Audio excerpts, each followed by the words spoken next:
গ্রাহক যদি বাসায় কোনো কিছু ব্যবহার না করে এভাবে যদি অটো পাস দিতে থাকে তাহলে অটোমেটিক 200, 250, 300 ইউনিট, 1000, 10,000 ইউনিট পর্যন্ত এরকমের মিটারে উঠে থাকে। আপনাদের বাসায় যদি একটি পল্লী বিদ্যুতের অটো পাস ইউনিট থাকে তাহলে আজকের ভিডিওটা আপনার জন্য। আপনি যখন বাড়িতে একটি ইউনিট রাখবেন তখন সরকারের কাছে কিন্তু এটা নথিবদ্ধ হয়ে যায়।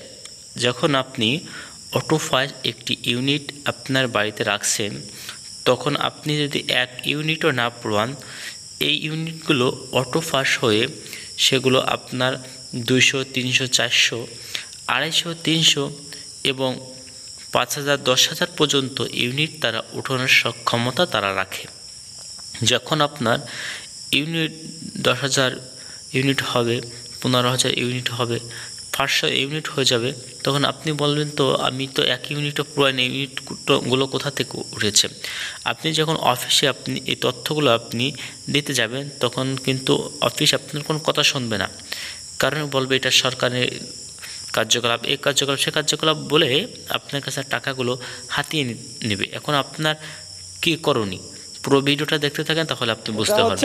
আমরা যেহেতু মিটার রিডার কাম মেসেঞ্জার, এই মিটার অটো যে পালস দেয়, মিটারে যে অটো পালস দেয়, এটা আমাদের চোখে প্রথম ধরা পড়ে। যেমন ধরেন যারা মিটারের কারেন্ট বিলের কাগজ নিতে আসে তারা যখন এই বিষয়টা জানতে পারলো, তাদের উপর লেভেলের স্যারদের কাছে এই বিষয়টা জানাইলো, তখন তারা বলল তোমরা এখানে চাকরি করতে এসেছো, এখানে কার কিতে ভালো হবে সেটা আমরা বুঝবো, তোমরা এখানের কর্মচারী, এমন বলে ধমকি দিয়ে তাদেরকে চাকরি থেকে বের করে দেয়।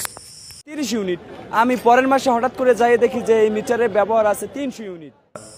যারা কারেন্ট বিলের কাগজ আনতে যায় তারা এক বাড়ি যেয়ে দেখে তারা প্রতি মাসে কারেন্ট পোড়ায় 30 ইউনিট, কিন্তু তাদের মিটারে উঠে বসে থাকে 300 ইউনিট। তখন সে অবাক হয়ে যায়, হয়ে যাওয়ার পর কাস্টমার কাছে জিজ্ঞাসা করে এই মাসে কি আপনারা অতিরিক্ত কারেন্ট খরচ করেছেন? বললেন না, আমরা অতিরিক্ত কারেন্ট খরচ করি নাই। তবে বললে কি তোমার 30 ইউনিটের জায়গায় 300 ইউনিট কেন উঠেছে? তখন বললো আমরা তো জানি না।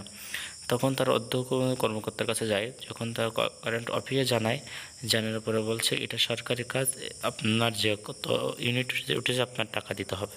অল্প টাকায় মিটার কিনে আমাদের কাছে বেশি টাকায় বিক্রি করে।